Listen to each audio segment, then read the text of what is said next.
Hello mga kawaray, for today's video ay nandito tayo ngayon sa rainforest.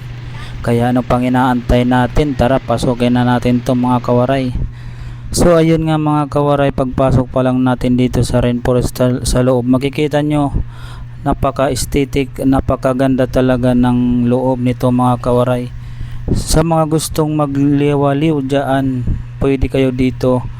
Dito lang yan sa Pasig City Rainforest Park, yan mga kawaray.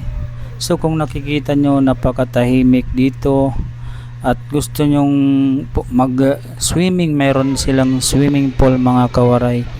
Gusto nyong mag picnic, mayroon para sa mga bata, mga playground, mayroon din sila dito mga kawaray. Kaya ano pang inaantay nyo?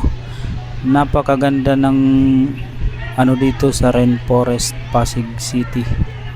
Ayan mga kawaray, mga estudyante dito sila pumapasok para mag-relax, mamasyal, mag-ikot-ikot kung saan saang sulok ng park na ito. Napakaganda, kita mo nung ang mga puno na mga napaka-green talaga niya mga kawaray. Kaya ito, nandito na tayo sa mayroong papuntang kids para sa mga bata, mga playground yan, mga naglalarong mga bata mga kawaray. Ayan, kahit ilang bata ang pumunta dyan, pwede. So ngayon mga kawaray, andito tayo. So ngayon mga kawaray, pagdating natin dito, napakadaming isdang tilapia mga kawaray. Nakaka-relax talaga pag masdan ang ganito karami, malalaki. Meron dyan 3 kilo siguro, sa sobrang laki niya mga kawaray.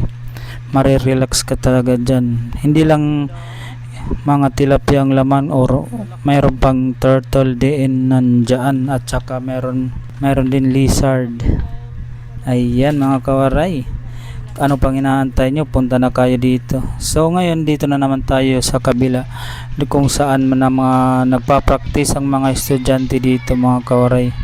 Kung makikita nyo, napakarami nila dyan. Nagtitraining sila sa kanilang mga gawain sa art.